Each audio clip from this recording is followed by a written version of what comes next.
ਸਤਨਾਮ ਸ੍ਰੀ ਵਾਹਿਗੁਰੂ ਸਾਹਿਬ ਜੀ। ਓਟ ਅਪਰਾਧ ਹਮਾਰੇ ਖੰਡੋ ਅਨਕ ਵਿਧि ਸਮਝਾਵੋ। हम अज्ञान अल्प मत थोरी तुम्हें आपन बिरदर खावो। तुम्हारी शरण तुम्हारी आशा तुम्हें सजन सोहेले। राखो राखन हार दयाला नानक करके गोले।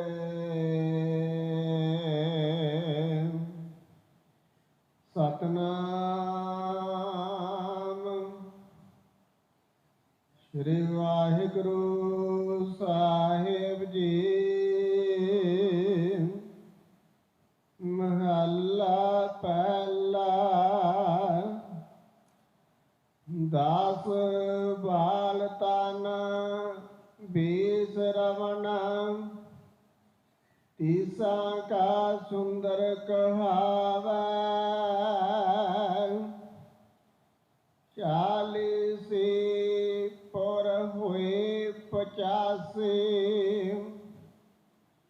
पाग खिसा 60 के बुढ़ेपा आवे।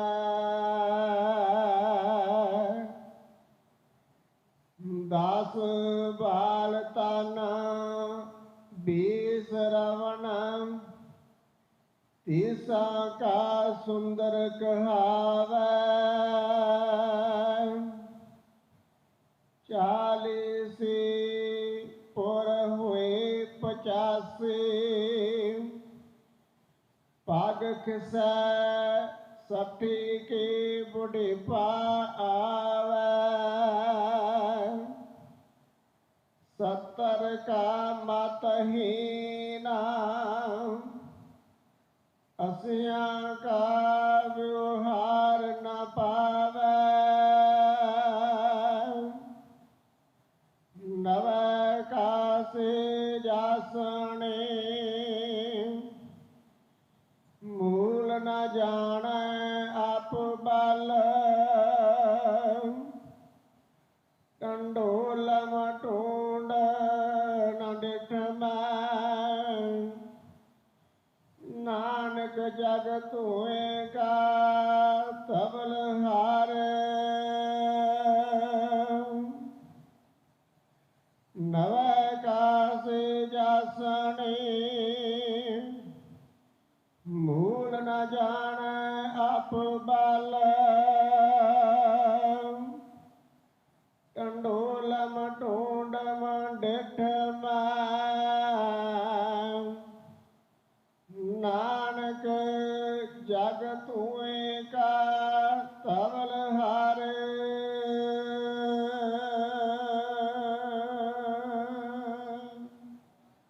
वाहिगुरु जी का खालसा वाहिगुरु जी की फतेह।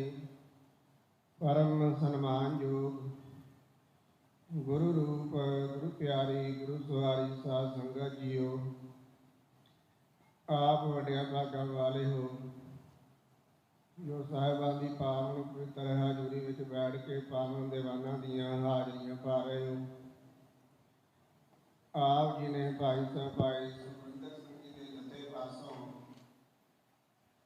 श्री आसा जी दी वार दा कीर्तन श्रवण कीता है। हुण समा इस पावन स्थान दी चादर मर्यादा अनुसार लड़ीवार शब्दी विचार का अज की पावन शब्दी विचार सरल करवा रहे हैं। सिख पंथ के महान विद्वान सत्कारयोग सम्मानयोग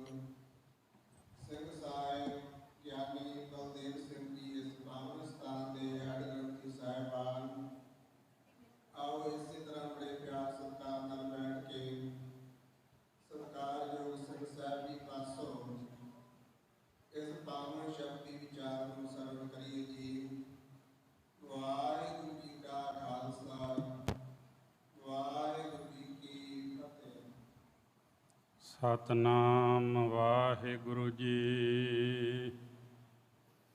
ਇੱਕ ਓੰਕਾਰ ਸਤਨਾਮ ਕਰਤਾ ਪੁਰਖ ਨਿਰਭਉ ਨਿਰਵੈਰ ਅਕਾਲ ਮੂਰਤ ਅਜੂਨੀ ਸੈਭੰ ਗੁਰ ਪ੍ਰਸਾਦ। ਜਿਉ ਬੁਲਾਵੋ ਤਿਉ ਬੋਲੈ ਸੁਆਮੀ, ਕੁਦਰਤ ਕਮਨ ਹਮਾਰੀ। ਸਾਧ ਸੰਗ ਨਾਨਕ ਜਸ ਗਾਇਓ, ਜੋ ਪ੍ਰਭ ਕੀ ਅਤਿ ਪਿਆਰੀ। ਬੇਸ਼ੁਮਾਰ ਅਥਾ ਅਗਨਤ ਅਤੁਲੈ, ਜਿਉ ਬੁਲਾਵੋ ਤਿਉ ਨਾਨਕ ਦਾਸ ਬੋਲੈ।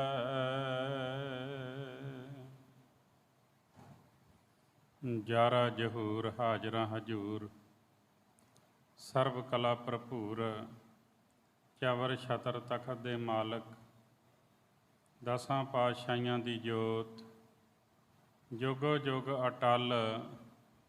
ਧੰਨ ਧੰਨ ਸਾਹਿਬ ਸ੍ਰੀ ਗੁਰੂ ਗ੍ਰੰਥ ਸਾਹਿਬ ਜੀ ਦੀ ਪਵਿੱਤਰ ਪਾਵਨ ਹਜ਼ੂਰੀ ਅੰਦਰ ਬਿਰਾਜਮਾਨ ਪਰਮ ਸਨਮਾਨਯੋਗ ਗੁਰੂ ਕੀ ਸਾਜੀ ਨਵਾਜੀ ਸਾਧ ਸੰਗਤ ਜੀ। ਆਪ ਜੀ ਵਡਭਾਗੇ ਹੋ, ਗੁਰੂ ਸਾਹਿਬ ਜੀ ਦੀ ਪਾਵਨ ਹਜ਼ੂਰੀ ਅੰਦਰ ਬੈਠ ਕਰਕੇ ਆਸਾ ਦੀ ਵਾਰ ਦਾ ਕੀਰਤਨ ਸਰਵਣ ਕਰਦੇ ਹੋਏ ਆਪਣਾ ਜਨਮ ਸਫਲ ਬਣਾ ਰਹੇ ਹੋ। ਸਾਰੇ ਮਿਲ ਕੇ ਬੜੇ ਪਿਆਰ ਸਤਿਕਾਰ ਦੇ ਨਾਲ ਫਤਿਹ ਬੁਲਾਓ ਜੀ।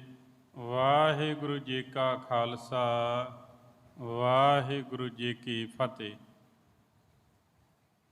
ਬੜੇ ਹੀ ਪਿਆਰ ਸਤਿਕਾਰ ਦੇ ਨਾਲ ਭਾਈ ਸੁਖਵਿੰਦਰ ਸਿੰਘ ਜੀ ਆਪ ਜੀ ਨੂੰ ਆਸਾ ਦੀ ਵਾਰ ਦਾ ਕੀਰਤਨ ਸਰਵਣ ਕਰਾ ਰਹੇ ਸਨ। ਉਪਰੰਤ ਇਸ ਪਾਵਨ ਸਥਾਨ ਦੇ ਗ੍ਰੰਥੀ ਸਿੰਘ ਸਤਿਕਾਰਯੋਗ ਭਾਈ ਹਰਭਜਨ ਸਿੰਘ ਜੀ ਪਾਸੋਂ ਆਪ ਜੀ ਨੇ ਪਾਵਨ ਸ਼ਲੋਕ ਦਾ ਮੂਲ ਪਾਠ ਸਰਵਣ ਕੀਤਾ ਹੈ। ਇਹ ਜੋ ਮਾਝ ਰਾਗ ਦੇ ਵਿੱਚ ਧੰਨ ਸ਼੍ਰੀ ਗੁਰੂ ਨਾਨਕ ਦੇਵ ਜੀ ਮਹਾਰਾਜ ਜੀ ਦੀ ਉਚਾਰੀ ਹੋਈ ਪਾਵਨ ਵਾਰ ਹੈ, ਉਸ ਦੀ ਆਰੰਭਤਾ ਸਤਿਕਾਰਯੋਗ ਭਾਈ ਸੁਖਵੰਤ ਸਿੰਘ ਜੀ ਉਹਨਾਂ ਨੇ ਪਰਸੋਂ ਕੀਤੀ ਸੀ। ਇੱਕ ਸ਼ਲੋਕ ਦੀ ਵਿਚਾਰ ਉਹਨਾਂ ਨੇ ਕੀਤੀ, ਕਿਉਂਕਿ ਇੱਥੇ ਭੂਮਿਕਾ ਦੀ ਬੜੀ ਲੋੜ ਸੀ ਅਤੇ ਉਹਨਾਂ ਨੇ ਬੜੇ ਸੁੰਦਰ ਢੰਗ ਦੇ ਨਾਲ ਇਸ ਪਾਵਨ ਵਾਰ ਦੀ ਕਥਾ ਆਰੰਭ ਕੀਤੀ। ਅਗਲੇ ਸ਼ਲੋਕ ਦੀ ਵਿਚਾਰ ਕੱਲ੍ਹ ਗਿਆਨੀ ਸਰਤਾਜ ਸਿੰਘ ਜੀ ਬਸਰਾਵਾਂ ਉਹਨਾਂ ਨੇ ਆਪ ਜੀ ਨੂੰ ਸਰਵਣ ਕਰਵਾਈ। ਉਸ ਤੋਂ ਅਗਲਾ ਇਹ ਸ਼ਲੋਕ ਹੈ ਅਤੇ ਨਾਲ ਪਹਿਲੀ ਪੌੜੀ ਹੈ। ਪਹਿਲੀ ਪੌੜੀ ਦੇ ਨਾਲ 3 ਸ਼ਲੋਕ ਹਨ। ਅਸਲ ਵਿੱਚ ਵਾਰ ਜਿਹੜੀ ਹੈ ਉਹ ਪੌੜੀਆਂ ਦੇ ਰੂਪ ਵਿੱਚ ਹੀ ਹੁੰਦੀ। ਇਹ ਗੁਰੂ ਅਰਜਨ ਦੇਵ ਮਹਾਰਾਜ ਨੇ ਬਾਅਦ ਵਿੱਚ ਸ਼ਲੋਕ ਜਿਹੜੇ ਨੇ ਇਹ ਵਾਰਾਂ ਦੇ ਵਿੱਚ ਦਰਜ ਕੀਤੇ। ਜਿਹੜੇ ਸ਼ਲੋਕ ਵੱਧ ਗਏ ਸਨ ਉਹਨਾਂ ਨੂੰ ਫਿਰ ਅਖੀਰ ਦੇ ਵਿੱਚ ਗੁਰੂ ਸਾਹਿਬ ਜੀ ਨੇ ਦਰਜ ਕਰਵਾਇਆ ਅਤੇ ਉਹਦਾ ਸਿਰਲੇਖ ਲਿਖਿਆ ਸ਼ਲੋਕ ਵਾਰਾਂ ਤੇ ਵਧੀਕ। ਵਾਰਾਂ ਤੇ ਵਧੀਕ ਤੋਂ ਭਾਵ ਹੈ ਜਿਹੜੇ ਵਾਰਾਂ ਵਿੱਚ ਦਰਜ ਕਰਨ ਤੋਂ ਵੱਧ ਗਏ, ਉਹ ਫਿਰ ਅਖੀਰ ਦੇ ਉੱਤੇ ਜਾ ਕੇ ਇਸ ਸਿਰਲੇਖ ਦੇ ਹੇਠ ਦਰਜ ਕਰ ਦਿੱਤੇ, ਜਿਨ੍ਹਾਂ ਸ਼ਲੋਕਾਂ ਵਿੱਚ ਹੀ ਫਿਰ 9ਵੇਂ ਪਾਤਸ਼ਾਹ ਦੇ ਸ਼ਲੋਕ ਆਉਂਦੇ ਨੇ। ਜਦੋਂ ਆਪਾਂ ਸ਼੍ਰੀ ਅਖੰਡ ਪਾਠ ਸਾਹਿਬ ਜਾਂ ਸਹਿਜ ਪਾਠ ਕਰਦੇ ਹਾਂ ਅਤੇ ਅਖੀਰ 'ਤੇ ਜਦੋਂ ਆਪਾਂ ਭੋਗ ਪਾਉਣਾ ਹੈ ਤੇ ਇਹ ਸ਼ਲੋਕ ਪੜ੍ਹ ਕੇ ਉਸ ਤੋਂ ਬਾਅਦ ਫਿਰ ਸਮਾਪਤੀ ਵੱਲ ਨੂੰ ਆਪਾਂ ਵਧਦੇ ਹਾਂ। ਇਹ ਜੋ ਵਾਰਾਂ ਹਨ ਇਹ ਕੇਵਲ ਪੌੜੀਆਂ ਦੇ ਰੂਪ ਵਿੱਚ, ਜਿੱਦਾਂ ਬਸੰਤ ਰਾਗ ਦੇ ਵਿੱਚ ਵਾਰ ਹੈ ਉਹਦੀਆਂ ਕੇਵਲ 3 ਹੀ ਪੌੜੀਆਂ ਹਨ। ਜਦੋਂ ਬਸੰਤ ਰੁੱਤ ਹੁੰਦੀ ਹੈ ਉਦੋਂ ਰਾਗੀ ਸਿੰਘ ਇਹਨਾਂ ਪੌੜੀਆਂ ਦਾ ਬਾਰ-ਬਾਰ ਕੀਰਤਨ ਕਰਦੇ ਹਨ। ਔਰ ਫਿਰ ਰਾਮਕਲੀ ਰਾਗ ਦੇ ਵਿੱਚ ਭਾਈ ਸਤਾ ਜੀ, ਭਾਈ ਬਲਵੰਡ ਜੀ, ਉਹਨਾਂ ਦੀ ਵਾਰ ਹੈ, ਉਹਦੇ ਵਿੱਚ ਵੀ ਕੇਵਲ ਪੌੜੀਆਂ ਹੀ ਹਨ। ਇਸ ਤਰ੍ਹਾਂ ਸਾਰੀਆਂ ਵਾਰਾਂ ਪੌੜੀਆਂ ਦੇ ਰੂਪ ਵਿੱਚ ਸਨ ਅਤੇ ਗੁਰੂ ਸਾਹਿਬ ਜੀ ਨੇ ਨਾਲ ਸ਼ਲੋਕ ਦਰਜ ਕੀਤੇ। ਅੱਜ ਦਾ ਜਿਹੜਾ ਪਾਵਨ ਸ਼ਲੋਕ ਹੈ ਇਹਦੇ ਵਿੱਚ ਗੁਰੂ ਸਾਹਿਬ ਜੀ ਉਪਦੇਸ਼ ਦੇ ਰਹੇ ਹਨ। ਮਹੱਲਾ ਪਹਿਲਾ, ਧੰਨ ਸ਼੍ਰੀ ਗੁਰੂ ਨਾਨਕ ਦੇਵ ਜੀ ਮਹਾਰਾਜ। 10 ਬਾਲ ਤਨ 20 ਰਵਨ, 30 ਕਾ ਸੁੰਦਰ ਕਹਾਵੇ। ਬਾਲ ਤਨ ਤੋਂ ਭਾਵ ਹੈ ਬਾਲਕਪਣ, ਤੇ 10 ਸਾਲਾਂ ਦੀ ਗੱਲ ਕੀਤੀ। 10 ਸਾਲਾਂ ਦਾ ਜੀਵ ਉਹ ਬਾਲਪਣ ਵਿੱਚ ਹੁੰਦਾ ਹੈ। 10 ਸਾਲਾਂ ਦਾ ਬਾਲਪਣ, ਇਹ ਆਮ ਸਾਰਿਆਂ ਦੀ ਗੱਲ ਕੀਤੀ ਹੈ। ਗੁਰੂ ਸਾਹਿਬਾਨਾਂ ਦੇ ਉੱਤੇ ਇਹ ਗੱਲ ਜਿਹੜੀ ਹੈ ਉਹ ਨਹੀਂ ਢੁਕਦੀ, ਨਾ ਵਡੇਰੀ ਉਮਰ ਵਾਲੀ ਤੇ ਨਾ ਛੋਟੀ ਉਮਰ ਵਾਲੀ। ਗੁਰੂ ਵੱਡੀ ਉਮਰ ਦੇ ਵਿੱਚ ਵੀ ਗੱਦੀ 'ਤੇ ਬੈਠਦਾ ਹੈ ਤੇ ਗੁਰੂ ਛੋਟੀ ਉਮਰ ਦੇ ਵਿੱਚ ਵੀ ਗੱਦੀ 'ਤੇ ਬੈਠਦਾ ਹੈ। ਇਹ ਸਾਡੀ ਮਨੁੱਖਾਂ ਦੀ ਗੱਲ ਕੀਤੀ ਹੈ ਕਿ 10 ਸਾਲਾਂ ਦਾ ਜੀਵ ਜਿਹੜਾ ਹੈ ਉਹ ਬਾਲਪਨ ਵਿੱਚ ਹੁੰਦਾ ਹੈ। ਮਨੁੱਖ ਜਦੋਂ ਜਨਮ ਲੈਂਦਾ ਹੈ ਤੇ ਇਹਨੂੰ ਬੜਾ ਸਮਾਂ ਲੱਗ ਜਾਂਦਾ ਹੈ ਆਪਣੇ ਪੈਰਾਂ 'ਤੇ ਖੜੇ ਹੋਣ ਲਈ। ਕਈ ਵਾਰੀ ਮੈਂ ਸੋਚਦਾ ਕਿ ਪੰਛੀਆਂ ਦੇ ਜਿਹੜੇ ਬੱਚੇ ਨੇ ਉਹ ਅੰਡਿਆਂ ਵਿੱਚੋਂ ਨਿਕਲਦੇ ਨੇ ਔਰ ਪਸ਼ੂਆਂ ਦੇ ਬੱਚੇ ਜਨਮ ਲੈਂਦੇ ਨੇ ਤੇ ਸਭ ਤੋਂ ਥੋੜ੍ਹੇ ਸਮੇਂ ਦੇ ਵਿੱਚ ਪਸ਼ੂ ਦਾ ਬੱਚਾ ਜਿਹੜਾ ਹੈ ਉਹ ਆਪਣੇ ਪੈਰਾਂ 'ਤੇ ਖੜਾ ਹੋ ਕੇ ਤੁਰਨ ਲੱਗ ਪੈਂਦਾ ਹੈ। ਉਸ ਤੋਂ ਅੱਗੇ ਪੰਛੀਆਂ ਦੇ ਬੱਚੇ ਨੇ, ਉਹਨਾਂ ਦੇ ਖੰਭ ਆਉਣ 'ਤੇ ਥੋੜ੍ਹਾ ਸਮਾਂ ਲੱਗਦਾ ਹੈ। ਕੁਝ ਕੁ ਮਹੀਨਿਆਂ ਵਿੱਚ ਹੀ ਉੱਡਣ ਲੱਗ ਪੈਂਦੇ ਨੇ। ਅਤੇ ਜਿਹੜਾ ਮਨੁੱਖ ਹੈ ਇਹਨੂੰ ਸਹਾਰਾ ਦੇਣਾ ਪੈਂਦਾ ਹੈ। ਹੌਲੀ ਹੌਲੀ ਪਹਿਲਾਂ ਰਿੜ੍ਹਨਾ ਸਿੱਖਦਾ ਹੈ, ਫਿਰ ਖੜੇ ਹੋਣਾ ਸਿੱਖਦਾ ਹੈ, ਫਿਰ ਸਹਾਰਾ ਦਈਏ ਤੇ ਹੌਲੀ ਹੌਲੀ ਤੁਰਦਾ ਹੈ। ਜਾਂ ਚਾਰਪਾਈ ਦਾ ਸਹਾਰਾ ਲੈ ਕੇ ਬੱਚੇ 4 ਸਫੇਰੇ ਤੁਰਨਾ ਸਿੱਖਦੇ ਨੇ।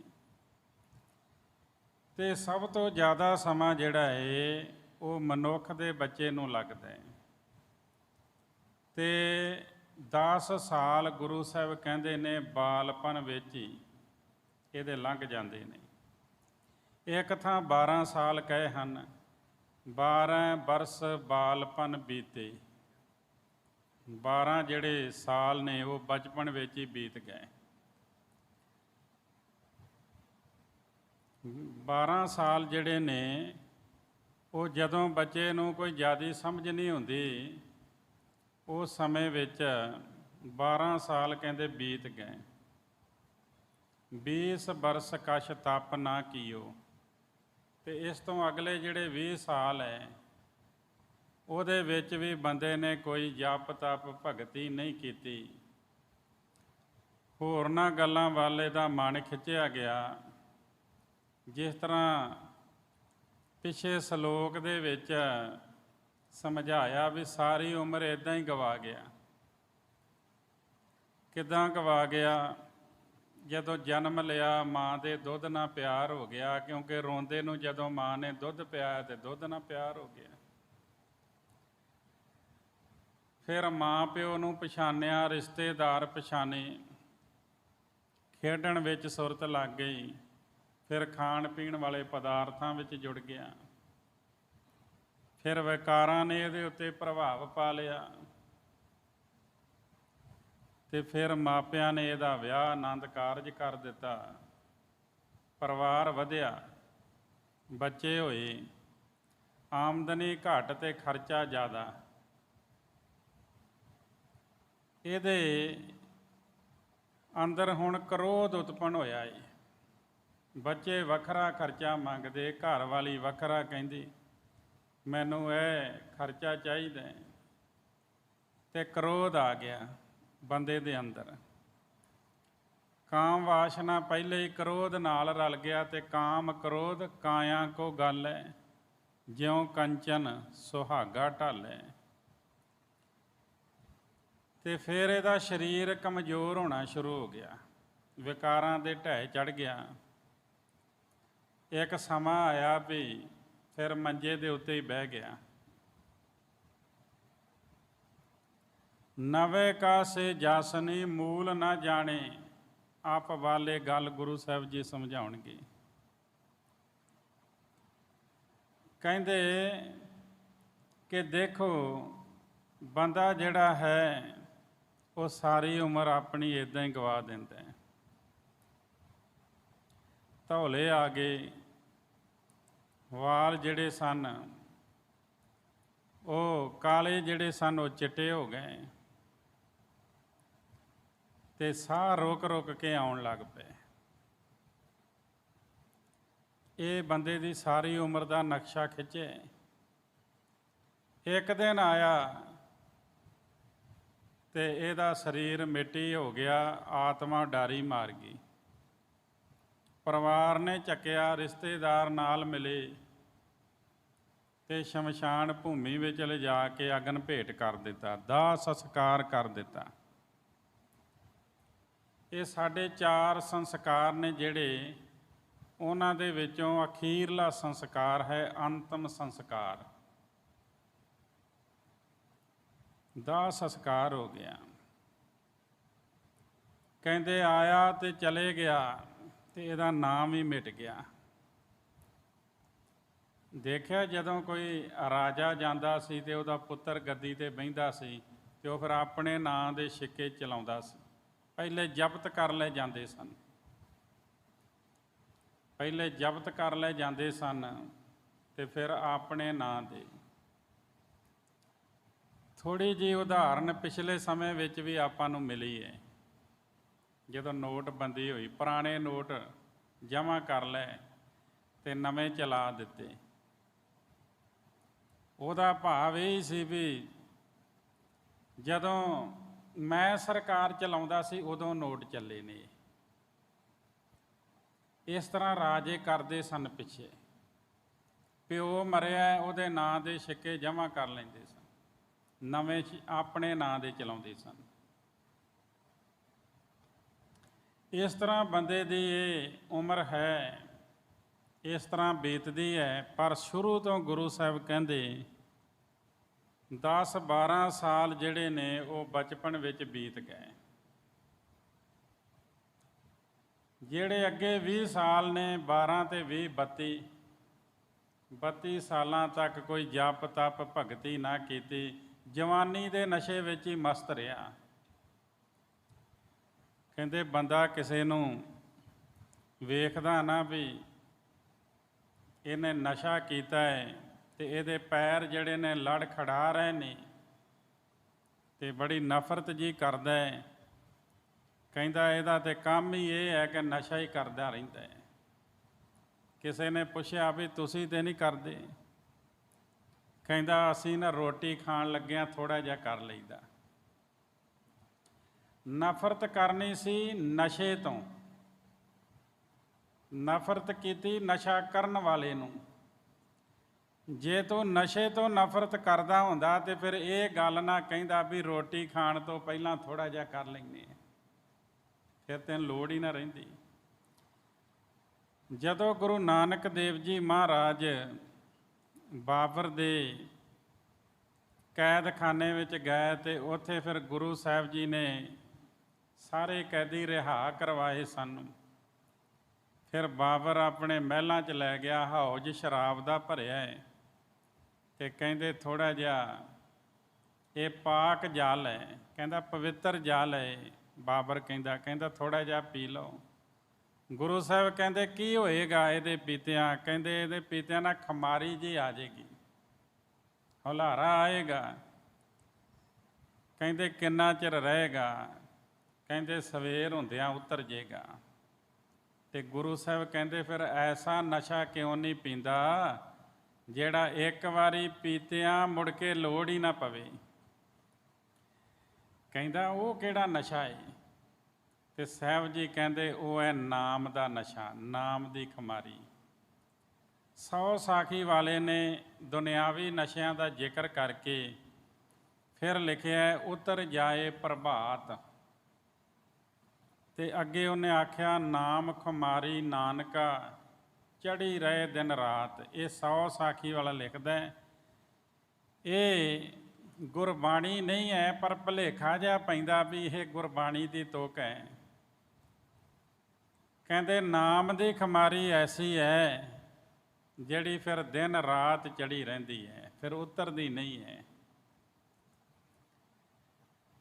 ਗੁਰੂ ਸਾਹਿਬ ਜੀ ਧੰਨ ਸ਼੍ਰੀ ਗੁਰੂ ਨਾਨਕ ਦੇਵ ਜੀ ਮਹਾਰਾਜ ਕਹਿੰਦੇ ਕਿ ਬੰਦਾ ਨਸ਼ੇ ਕਰਨ ਵਾਲੇ ਨੂੰ ਵੇਖਦਾ ਤੇ ਨਫ਼ਰਤ ਕਰਦਾ। 100 ਸਾਖੀ ਵਾਲੇ ਨੇ ਕਹਿ ਦਿੱਤਾ ਵੀ ਨਾਮ ਦਾ ਨਸ਼ਾ ਕਰਨਾ ਚਾਹੀਦਾ ਹੈ। ਇਹ ਖਮਾਰੀ ਕਦੇ ਫਿਰ ਲੱਥਦੀ ਨਹੀਂ। ਤੇ ਇੱਥੇ ਗੁਰੂ ਸਾਹਿਬ ਜੀ ਨੇ ਬਾਬਰ ਨੂੰ ਇੱਥੋਂ ਤੱਕ ਕਹਿ ਦਿੱਤਾ ਸੀ ਕਿ ਬਾਬਰ ਤੂੰ ਬਾਬਰ ਨਹੀਂ, ਤੂੰ ਜਾਬਰ ਹੈ। ਬਾਦਸ਼ਾਹ ਦੇ ਸਾਹਮਣੇ ਇਹ ਗੱਲ ਕਹਿਣੀ ਹਿੰਮਤ ਚਾਹੀਦੀ ਹੈ ਨਾ। ਗੁਰੂ ਸਾਹਿਬ ਜੀ ਦੇ ਵਿੱਚ ਇਹ ਹਿੰਮਤ ਸੀਗੀ। ਤੇ ਗੁਰਬਾਣੀ ਵਿੱਚ ਜ਼ਿਕਰ ਆਉਂਦਾ ਹੈ ਕਿ ਬੰਦਿਆ ਤੇਰੇ ਅੰਦਰ ਤਾਂ 3 ਨਸ਼ੇ ਬੈਠੇ ਹੋਏ ਨੇ, ਤੂੰ ਦੂਜਿਆਂ ਦੇ ਨਸ਼ੇ ਦੀ ਗੱਲ ਕਰਦੇ। ਉੱਥੇ ਫਿਰ ਕਹਿੰਦੇ ਜੋਬਨ ਧਨ ਪ੍ਰਭਤਾ ਕੇ ਮਦ ਮੈਂ ਐਨ ਸਰਹਿ ਦੀਵਾਨਾ। ਕਹਿੰਦੇ ਜੋਬਨ ਜਵਾਨੀ ਵੀ ਇੱਕ ਨਸ਼ਾ ਹੈ। ਅੱਗੇ ਧਨ ਮਾਇਆ ਦੀ ਗੱਲ ਕੀਤੀ, ਮਾਇਆ ਵੀ ਇੱਕ ਨਸ਼ਾ ਹੈ।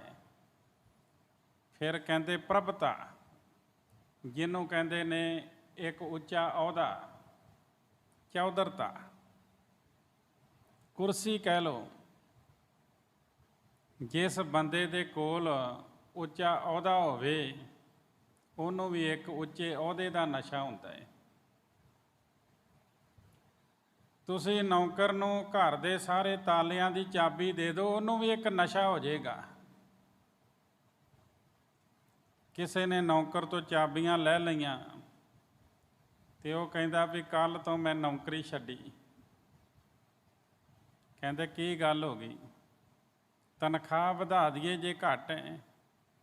ਕਹਿੰਦਾ ਨਹੀਂ, ਮੇਰੇ 'ਤੇ ਵਿਸ਼ਵਾਸ ਹੀ ਨਹੀਂ ਰਿਹਾ ਤੇ ਨੌਕਰੀ ਕਰਨ ਦਾ ਕੀ ਫਾਇਦਾ ਹੈ। ਕਹਿਣ ਤੋਂ ਭਾਵ ਜਿਹੜਾ ਚਾਬੀਆਂ ਦਾ ਨਸ਼ਾ ਸੀ ਉਹ ਲੈ ਗਿਆ ਤੇ ਅੰਦਰੋਂ ਆਵਾਜ਼ ਆਈ ਵੀ ਕੀ ਫਾਇਦਾ ਹੈ।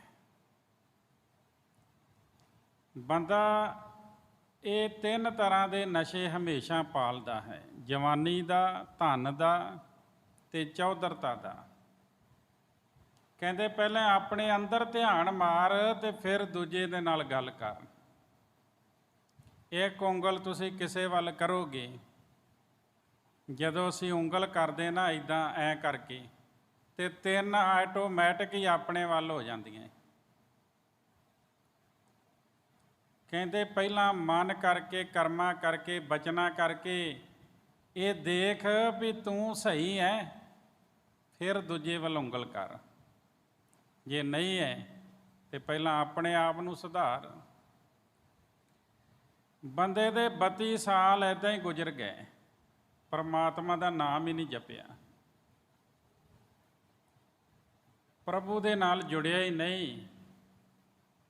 ਗੋਬਿੰਦ ਹਮ ਐਸੇ ਅਪਰਾਧੀ, ਜਿਨ ਪ੍ਰਭ ਜੀਓ ਪਿੰਡ ਥਾ ਦੀਆ, ਤਿਸ ਕੀ ਭਾਉ ਭਗਤ ਨਹੀਂ ਸਾਧੀ। ਅਸੀਂ ਤਾਂ ਇੱਦਾਂ ਦੇ ਗੁਨਾਹਗਾਰ ਹਾਂ ਕਿ ਜਿਸ ਪਰਮਾਤਮਾ ਨੇ ਇਹ ਸਰੀਰ ਦਿੱਤਾ, ਇਹਦੇ ਵਿੱਚ ਜਿੰਦ ਟਿਕਾ ਕੇ ਭੇਜਿਆ, ਉਹਦੀ ਪ੍ਰੇਮਾ ਭਗਤੀ ਕੀਤੀ ਨਹੀਂ, ਤੇ ਫਿਰ ਰੱਬ ਦੇ ਗੁਨਾਹਗਾਰ ਹੋਏ ਨਾ ਆਪਾਂ। ਜੇ ਘਰ ਕਥਾ ਹੋਤ ਹਰ ਸੰਤਨ, ਇੱਕ ਨਿਮਖ ਨਾ ਕੀਨੋ ਮੈਂ ਫੇਰਾ। ਕਹਿੰਦੇ ਮੇਰਾ ਸੁਭਾਅ ਹੀ ਇੱਦਾਂ ਦਾ ਬਣ ਗਿਆ ਹੈ, ਜਿੱਥੇ ਰੱਬ ਦੇ ਪਿਆਰੇ ਮਿਲ ਕੇ ਪਰਮਾਤਮਾ ਦੀ ਸਿਫਤ ਸਲਾਹ ਕਰ ਰਹੇ ਹੁੰਦੇ ਨੇ, ਕੀਰਤਨ ਹੋ ਰਿਹਾ ਹੁੰਦਾ ਹੈ, ਉੱਥੇ ਮੈਂ ਕਦੀ ਫੇਰਾ ਹੀ ਨਹੀਂ ਪਾਉਂਦਾ, ਉੱਥੇ ਮੈਂ ਕਦੇ ਜਾਂਦਾ ਹੀ ਨਹੀਂ, ਮੈਨੂੰ ਉੱਥੇ ਬਹਿਣਾ ਚੰਗਾ ਹੀ ਨਹੀਂ ਲੱਗਦਾ। ਤੇ ਕੀ ਕਰਦਾ ਹੈ? ਲੰਪਟ ਚੋਰ ਦੂਤ ਮਤਵਾਰੇ, ਤਿੰਨ ਸੰਗ ਸਦਾ ਬਸੇਰਾ।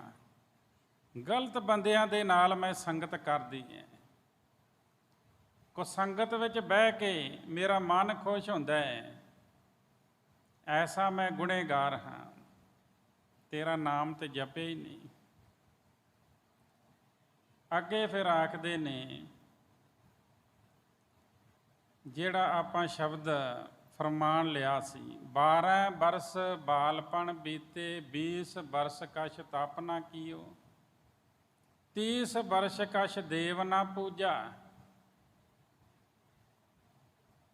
30 ਅੱਗੇ ਹੋਰ ਲਾ ਲਓ, 32 ਤੇ 30, 62 ਸਾਲ ਦੀ ਉਮਰ ਹੋ ਗਈ,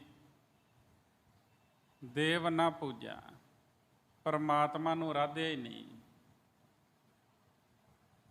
ਸਭ ਤੋਂ ਵੱਡਾ ਦੇਵਤਾ ਤੇ ਪਰਮਾਤਮਾ ਹੀ ਹੈ ਨਾ, ਜਿਹਨੂੰ ਆਖਿਆ ਦੇਵਾਨ ਦੇਵ ਉਪਮਾ ਮਹਾਨ, ਜਿਹਦੀ ਉਪਮਾ ਬੜੀ ਉੱਚੀ ਹੈ। ਅਤ ਉੱਚਾ ਤਾਕਾ ਦਰਬਾਰਾ, ਅੰਤ ਨਹੀਂ ਕਛ ਪਾਰਾ ਵਾਰਾ। ਫਿਰ ਪਛਤਾਨਾ ਬਿਰਧ ਭਇਓ, ਫਿਰ ਜਦੋਂ ਵਡੇਪਾ ਆ ਗਿਆ ਤੇ ਬੰਦਾ ਪਛਤਾਉਂਦਾ ਹੈ, ਮੈਂ ਤੇ ਐਵੇਂ ਲੰਘਾ ਦਿੱਤੀ ਉਮਰ, ਐਵੇਂ ਉਮਰ ਲੰਘਾ ਦਿੱਤੀ। ਪਰ ਜਿੰਨੇ ਵੀ ਤੁਸੀਂ ਬੈਠੇ ਹੋ, ਤਕਰੀਬਨ ਰੋਜ਼ ਹਾਜ਼ਰੀ ਭਰਨ ਵਾਲੇ ਹੋ, ਤੇ ਰੋਜ਼ ਹਾਜ਼ਰੀ ਕੋਈ ਤੁਹਾਡੀ ਆਪਣੀ ਸੁਰਤ ਕਰਕੇ, ਆਪਣੀ ਸੋਚ ਕਰਕੇ ਨਹੀਂ ਭਰੀ ਜਾ ਰਹੀ। ਭੁਲੇਖੇ ਵਿੱਚ ਨਾ ਰਿਓ ਜੀ, ਇਹ ਗੁਰੂ ਦੀ ਕਿਰਪਾ ਨਾਲ ਭਰੀ ਜਾ ਰਹੀ ਹੈ। ਜਿਸ ਦਿਨ ਤੁਸੀਂ ਇਹ ਗੱਲ ਅੰਦਰ ਸੋਚ ਲਈ ਨਾ ਵੀ ਮੈਂ ਹਾਜ਼ਰੀ ਭਰਦਾ, ਮੈਂ ਆਪਣੀ ਸੋਚ ਦੇ ਨਾਲ ਹਾਜ਼ਰੀ ਭਰਦਾ, ਮੈਂ ਆਪਣੇ ਬਲ ਦੇ ਨਾਲ ਚੱਲ ਕੇ ਜਾ ਰਿਹਾ, ਹੋ ਸਕਦਾ ਅਗਲੇ ਦਿਨ ਤੁਸੀਂ ਹਾਜ਼ਰੀ ਭਰਨ ਤੋਂ ਰਹਿ ਜਾਓ, ਕਿ ਰੱਬ ਕਵੇ ਵੀ ਵੇਖਦਾ ਵੀ ਕਿੱਦਾਂ ਹਾਜ਼ਰੀ ਭਰਦਾ ਹੈ।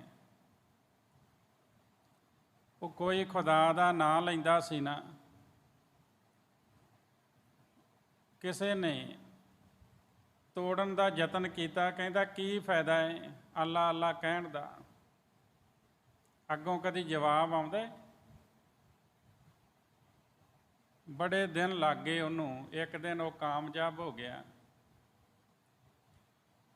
ਅੱਲਾ ਅੱਲਾ ਕਹਿਣ ਵਾਲੇ ਦੇ ਮਨ ਵਿੱਚ ਇਹ ਗੱਲ ਘਰ ਘਰ ਗਈ ਵੀ ਜਵਾਬ ਤੇ ਕਦੇ ਆਉਂਦਾ ਹੀ ਨਹੀਂ, ਕੀ ਫਾਇਦਾ ਹੈ ਅੱਲਾ ਅੱਲਾ ਕਹਿਣ ਦਾ, ਜਾਂ ਆਪਣੇ ਧਰਮ ਅਨੁਸਾਰ ਰਾਮ ਰਾਮ ਕਹਿਣ ਦਾ, ਵਾਹਿਗੁਰੂ ਵਾਹਿਗੁਰੂ ਕਹਿਣ ਦਾ। ਉਹਨੇ ਕਹਿਣਾ ਹੀ ਬੰਦ ਕਰਤਾ, ਤੇ ਉਹਨੂੰ ਆਵਾਜ਼ ਆਈ, ਗੈਬੀ ਆਵਾਜ਼ ਆਈ ਵੀ ਰੱਬ ਦੇ ਬੰਦਿਆ, ਖੁਦਾ ਦੇ ਬੰਦਿਆ, ਤੂੰ ਨਾਂ ਲੈਣਾ ਹੀ ਬੰਦ ਕਰਤਾ ਹੈ।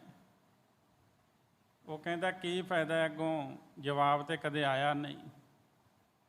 ਤੇ ਜਵਾਬ ਇਹ ਹੈ ਕਿ ਜਦੋਂ ਤੂੰ ਮੇਰਾ ਨਾਂ ਲੈਣਾ ਨਾ, ਤੂੰ ਕਹਿਣਾ ਅੱਲਾ ਜਾਂ ਵਾਹਿਗੁਰੂ, ਮੈਂ ਪ੍ਰਵਾਨ ਕਰਦਾ ਤੇ ਦੂਜੀ ਵਾਰੀ ਕਹਿਣ ਵਾਲਾ ਬਣਦਾ ਤੂੰ। ਜੇ ਮੈਂ ਪ੍ਰਵਾਨ ਨਾ ਕਰਾਂ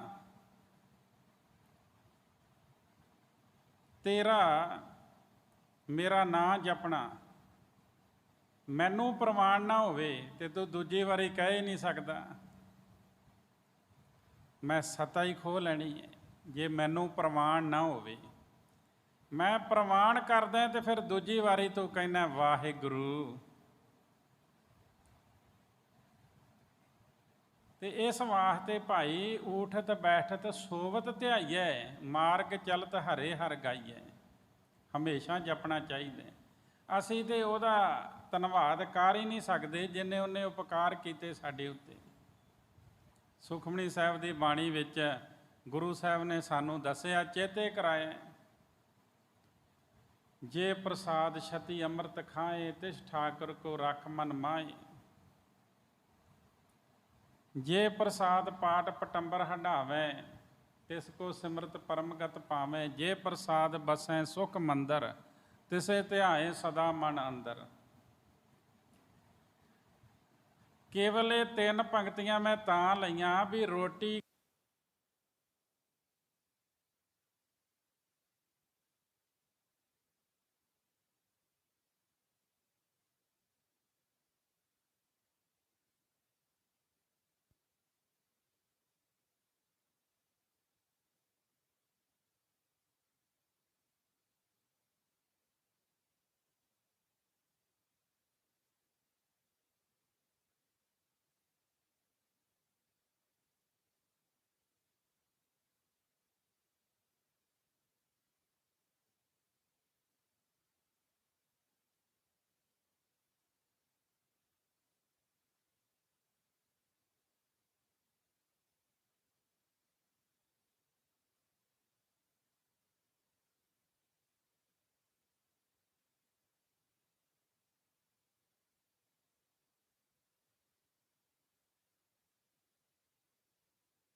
ਮਾੜੀ ਸੰਗਤ ਵਿੱਚ ਨਾ ਪੈ ਜੇ।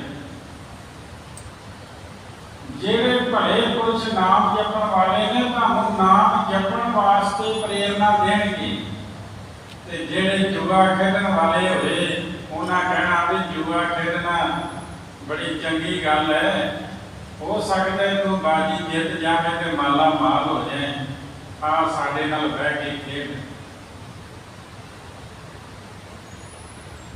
ਇਸ ਵਾਸਤੇ ਚੰਗੀ ਸੰਗਤ ਵਿੱਚ ਬੈਠਣਾ ਹੈ, ਚੰਗੀ ਸੰਗਤ ਕਰਨੀ ਹੈ। ਕਬੀਰ ਸੰਗਤ ਕਰੀਏ ਸਾਧ ਕੀ, ਤੇ ਇਹ ਵੀ ਕਹਿ ਦਿੱਤਾ ਸਾਖਤ ਸੰਗ ਨਾ ਕੀਜੀਏ। ਦੋਵੇਂ ਗੱਲਾਂ ਕਬੀਰ ਸਾਹਿਬ ਨੇ ਕਹੀ। ਜਿਹੜੀ ਸਾਧ ਦੀ ਸੰਗਤ ਹੈ ਉਹ ਦਿਨੋਂ ਦਿਨ ਤੁਹਾਡਾ ਪਿਆਰ ਰੱਬ ਦੇ ਨਾਲ ਬਣਾਏਗੀ, ਤੇ ਜਿਹੜੀ ਸਾਖਤ ਦੀ ਸੰਗਤ ਹੈ ਰੱਬ ਨਾਲੋਂ ਕੋਹਾਂ ਦੂਰ ਕਰ ਦੇਗੀ। ਉਹ ਆਪ ਟੁੱਟਿਆ ਹੋਇਆ ਤੇ ਤੁਹਾਨੂੰ ਵੀ ਤੋੜ ਦੇਗਾ, ਰੱਬ ਨਾਲ ਤੋੜ ਦੇਗਾ। ਸੋਸ਼ਲ ਮੀਡੀਆ ਤੇ ਕਈ ਸਾਖਤ ਜੀ ਅੱਜ ਕੱਲ੍ਹ ਜਿਹੜੇ ਤੁਹਾਡੀ ਸ਼ਰਧਾ ਨੂੰ ਖਤਮ ਕਰਦੇ ਨੇ। ਕਹਿੰਦੇ ਤੀਸਾ ਕਾ ਸੁੰਦਰ ਕਹਾਵੇ 40 ਪੁਰ ਹੋਏ 85 ਪੱਗ ਕਿਸੈ। ਪੁਰ ਹੋਏ ਤੇ ਵਿਸ਼ਰਾਮ ਦੇਣਾ। 40 ਪੁਰ ਹੋਏ 40 ਸਾਲਾਂ ਦੀ ਉਮਰੇ ਭਰ ਜਵਾਨ ਹੁੰਦਾ ਬੰਦਾ, ਤੇ 85 ਤੋਂ ਭਾਵ ਹੈ 50। 50 ਦੇ ਆਪਣ ਕੇ ਪੈਰ ਜਵਾਨੀ ਤੋਂ ਬੁਢੇਪੇ ਵੱਲ ਖਿਸਕਣੇ ਸ਼ੁਰੂ ਹੋ ਜਾਂਦੇ ਨੇ। 50 ਦੇ ਉੱਤੇ ਬੁਢੇਪੇ ਵੱਲ ਪੈਰ ਜਿਹੜੇ ਨੇ ਉਹ ਖਿਸਕਣੇ ਸ਼ੁਰੂ ਹੋ ਜਾਂਦੇ ਨੇ ਬੰਦੇ ਦੇ। ਇਹਦੇ ਪੈਰ ਬੁਢੇਪੇ ਵੱਲ ਖਿਸਕਣ ਲੱਗ ਪੈਂਦੇ ਨੇ। ਜਵਾਨੀ ਤੋਂ ਫਿਰ ਆਮ ਬੰਦਾ ਬੁਢੇਪੇ ਵੱਲ ਨੂੰ ਖਿਸਕਦਾ ਹੈ। ਕਈ ਵਾਰੀ ਜਦੋਂ ਕੇਸ ਚਿੱਟੇ ਹੁੰਦੇ ਨਾ ਕਾਲੇ ਕੇਸ, ਅਸਲ ਵਿੱਚ ਤੇ ਇਹ ਦਰਸਾਉਂਦੇ ਆ ਕਿ ਰੱਬ ਦਾ ਨਾਮ ਲੈ। ਅੱਜ ਦਾ ਕਾਲੇ ਕੇਸ ਨਹੀਂ ਰਹੇ ਨਾ, ਇਹ ਚਿੱਟੇ ਹੋ ਗਏ ਨੇ। ਇਹ ਤਾਂ ਤੂੰ ਵੀ ਸਦਾ ਨਹੀਂ ਰਹਿਣਾ, ਇੱਕ ਦਿਨ ਚਲੇ ਜਾਣਾ ਹੈ, ਤੇ ਰੱਬ ਦਾ ਨਾਮ ਲਿਆ ਕਰ। ਬੰਦਾ ਪਤਾ ਕੀ ਕਹਿੰਦਾ, ਕਿ ਰੱਬ ਦਾ ਸੰਦੇਸ਼ਾ ਆਇਆ, ਚਿੱਠੀ ਆਈ ਹੈ ਰੱਬ ਵੱਲੋਂ, ਕਹਿੰਦਾ ਮੈਂ ਚਿੱਠੀ ਪਟਾ ਦਿਆਂ, ਚਿੱਠੀ ਪਾੜ ਦਿਆਂ। ਉਹਨਾਂ ਨੂੰ ਫਿਰ ਕਾਲੇ ਕਰਨ ਦਾ ਯਤਨ ਕਰਦਾ ਹੈ, ਯਤਨ ਕਰਦਾ ਕਰਦਾ ਥੱਕ ਜਾਂਦਾ ਹੈ। ਇੱਕ ਦਿਨ ਬੰਦੇ ਨੂੰ ਹਾਰ ਮੰਨਣੀ ਪੈਂਦੀ ਹੈ। ਕੋਈ ਅੰਮ੍ਰਿਤ ਛਕ ਕੇ ਘਰ ਗਿਆ, ਪਹਿਲਾਂ ਉਹ ਰੰਗ ਲਾਉਂਦਾ ਸੀ ਦਾੜੀ, ਤੇ ਹੁਣ ਅੰਮ੍ਰਿਤ ਛਕਿਆ ਤੇ ਉਹਨੇ ਪੂਰੀ ਰਹਿਤ ਮਰਿਆਦਾ ਰੱਖੀ ਤੇ ਦਾੜੀ ਰੰਗਣੀ ਛੱਡ ਦਿੱਤੀ। ਜੋ 5 ਪਿਆਰਿਆਂ ਨੇ ਸਿੱਖਿਆ ਦਿੱਤੀ ਸੀ ਉਹਦੇ ਅਨੁਸਾਰ ਚੱਲੇ। ਘਰਦਿਆਂ ਨੇ ਲੜਾਈ ਪਾ ਲਈ, ਕਹਿੰਦੇ ਵੀ ਕੇਸ ਕਾਲੇ ਕਰੋ ਤੇ ਕੀ ਹਾਲ ਬਣਾ ਲਿਆ। ਉਹ ਕਹਿੰਦਾ ਵੀ ਮੈਂ ਤੇ ਅੰਮ੍ਰਿਤ ਛਕ ਕੇ ਆਇਆ, ਰਹਿਤ ਮਰਿਆਦਾ ਵਿੱਚ ਰਹਿਣਾ ਮੈਂ। ਅਖੀਰ ਜਦੋਂ ਜ਼ਿਆਦਾ ਲੜਾਈ ਘਰ ਵਿੱਚ ਪੈ ਗਈ ਤੇ 5 ਪਿਆਰਿਆਂ ਕੋਲ ਗਿਆ, ਉਹਦੇ ਬੇਨਤੀ ਕੀਤੀ ਵੀ ਆਹ ਪ੍ਰੋਬਲਮ ਆ ਗਈ ਹੈ, ਮੈਨੂੰ ਦੱਸੋ ਮੈਂ ਕੀ ਕਰਾਂ। ਉਹ ਕਹਿਣ ਲੱਗੇ ਵੀ ਜੇ ਤੂੰ ਘਰਦਿਆਂ ਦੇ ਆਟੇ ਲਾ ਕੇ ਦਾੜੀ ਕਾਲੀ ਕਰੇਗਾ ਤੇ ਥੋੜਾ ਜਿਹਾ ਕਹਿਣਾ ਸਾਡਾ ਵੀ ਮੰਨ ਲਾ ਪਹਿਲਾਂ ਵੀ ਅਸੀਂ ਤੈਨੂੰ ਕਹੀਏ ਵੀ ਮੂੰਹ ਕਾਲਾ ਕਰ ਲਾ ਤੇ ਕਰ ਸਕਦੇ ਨਹੀਂ ਨਾ ਕਰ ਸਕਦਾ। ਤੈਨੂੰ ਇਹ ਗੱਲ ਚੰਗੀ ਨਹੀਂ ਲੱਗੇਗੀ ਕਿ ਮੈਂ ਆਪਣੇ ਮੂੰਹ ਦੇ ਉੱਤੇ ਕਾਲ ਖਲਾਵਾਂ। ਕਹਿੰਦੇ ਜਿੱਦਾਂ ਤੈਨੂੰ ਇਹ ਗੱਲ ਚੰਗੀ ਨਹੀਂ ਲੱਗੇਗੀ ਕਿ ਤੂੰ ਆਪਣੇ ਮੂੰਹ ਦੇ ਕਾਲ ਖਲਾਵੇਂ, ਇਹ ਤਾਂ ਗੁਰੂ ਗੋਬਿੰਦ ਸਿੰਘ ਮਹਾਰਾਜ ਨੂੰ ਚੰਗਾ ਨਹੀਂ ਲੱਗੇਗਾ ਕਿ ਤੂੰ ਅੰਮ੍ਰਿਤਧਾਰੀ ਹੋ ਕੇ ਆਪਣੇ ਦਾੜੇ ਨੂੰ ਕਾਲਾ ਕਰੇ। ਕਹਿੰਦੇ ਮੈਨੂੰ ਸਮਝ ਆ ਗਈ ਤੇ ਮੈਂ ਵਾਪਸ ਆ ਗਿਆ। ਕਹਿੰਦੇ ਉਹ ਦਿਨ ਸੀਗਾ ਅੱਜ ਤੱਕ ਪੂਰਨ ਰਹਿਤ ਮਰਿਆਦਾ ਵਿੱਚ ਗੁਰੂ ਸਾਹਿਬ ਨੇ ਰੱਖਿਆ ਹੋਇਆ। ਕਹਿੰਦੇ ਉਹਨਾਂ ਨੇ ਕਿਹਾ ਸੀ ਘਰ ਵਾਲੇ ਅੱਜ ਨਹੀਂ, ਕੱਲ ਨਹੀਂ, ਪਰਸੋਂ ਮੰਨ ਹੀ ਜਾਣਗੇ, ਤੇਰੇ ਨਾਲ ਸਹਿਮਤ ਹੋ ਹੀ ਜਾਣਗੇ, ਪਰ ਜੇ ਗੁਰੂ ਰੁੱਸ ਗਿਆ ਨਾ ਤੇ ਗੁਰੂ ਨੂੰ ਮਨਾਉਣਾ ਬੜਾ ਔਖਾ ਹੈ। ਇਸ ਵਾਸਤੇ ਗੁਰੂ ਸਾਹਿਬ ਜੀ ਕਹਿੰਦੇ ਨੇ ਕਿ 50 ਸਾਲਾਂ ਤੋਂ ਬਾਅਦ ਵਡੇਪੇ ਵੱਲ ਪੈਰ ਖਿਸਕਣੇ ਸ਼ੁਰੂ ਹੋ ਜਾਂਦੇ ਨੇ। ਸੱਚੀ ਕੇ ਵਡੇਪਾ ਆਵੇ, ਫਿਰ 60 ਸਾਲਾਂ ਦਾ ਜਦੋਂ ਬੰਦਾ ਹੁੰਦਾ ਹੈ ਵਡੇਪਾ ਆ ਜਾਂਦਾ ਹੈ। ਬਹੁਤਾਤ ਦੇ ਵਿੱਚ ਐਸਾ ਹੀ ਹੈ। ਕਈਆਂ ਦੇ ਉੱਤੇ ਕਿਰਪਾ ਹੁੰਦੀ ਹੈ, 100 ਸਾਲ ਦੇ ਵਿੱਚ ਚੰਗੇ ਭਲੇ ਤੁਰੇ ਫਿਰਦੇ ਨੇ, ਤੇ ਕਈ ਜਿਹੜੇ ਨੇ ਉਹ 60 ਸਾਲਾਂ ਦੇ ਸਰੀਰ ਕੰਮ ਨਹੀਂ ਕਰਦਾ। ਬਹੁਤ ਦਰਦਾਂ ਹੁੰਦੀਆਂ ਸਰੀਰ ਦੇ ਵਿੱਚ, ਬੜੇ ਔਖੇ ਵੀ ਦੁੱਖ ਹੋ ਗਿਆ ਜੀਵਨ ਦੇ ਵਿੱਚ। ਥਾਂ ਥਾਂ ਦੇ ਸਰੀਰ ਵਿੱਚ ਦਰਦ ਉਪਜਦੀ ਹੈ। ਗੁਰੂ ਸਾਹਿਬ ਜੀ ਅੱਗੇ ਆਖਦੇ ਸਤਰ ਕਾ ਮਤਹੀਨ ਅਸੀਆਂ ਕਾ ਵਿਵਹਾਰ ਨਾ ਪਾਵੇ। ਕਹਿੰਦੇ 70 ਸਾਲਾਂ ਦਾ ਜੀਵ ਅਕਲੋਂ ਹੀਣਾ ਹੋ ਜਾਂਦਾ ਹੈ। ਜਿਆਦੀ ਗਿਣਤੀ ਇਸ ਤਰ੍ਹਾਂ ਹੋ ਜਾਂਦੀ ਹੈ। ਕਈ ਜਿਹੜੇ ਨੇ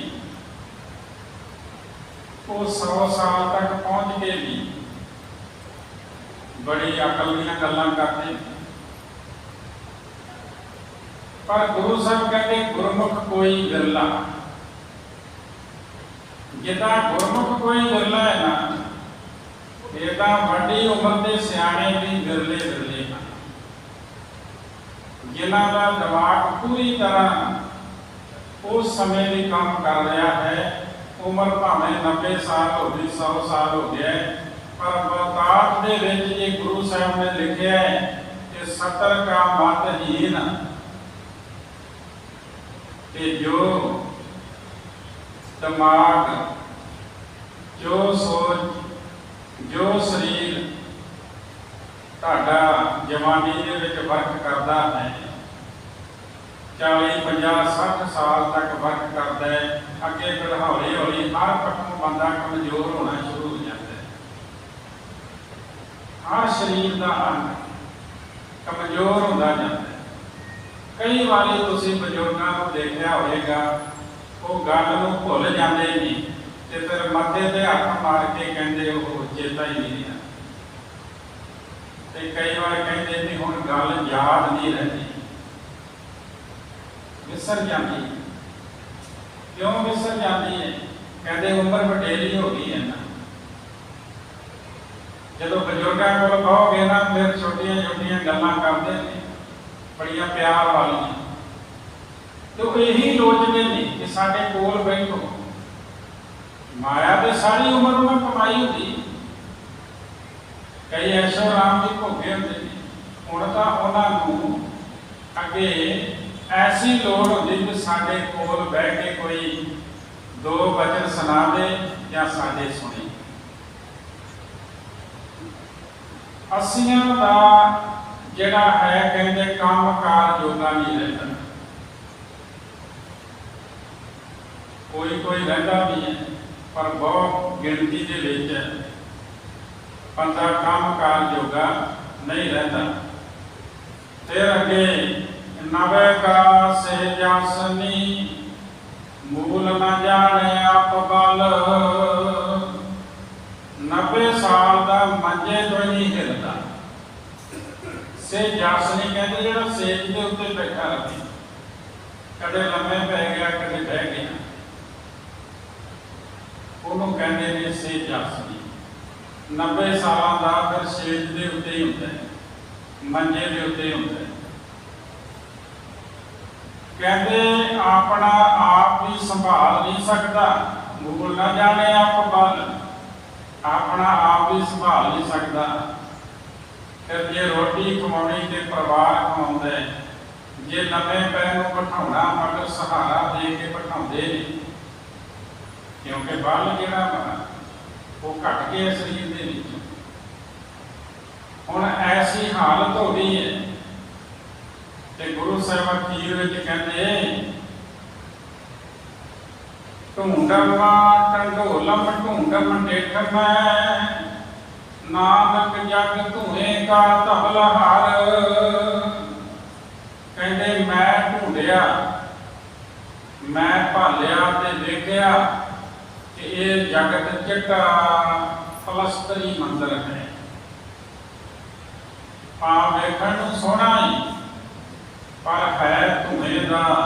ਕਹਿਣ ਤੋਂ ਭਾਵ ਸਦਾ ਫਿਰ ਰਹਿਣ ਵਾਲਾ ਨਹੀਂ ਹੈ।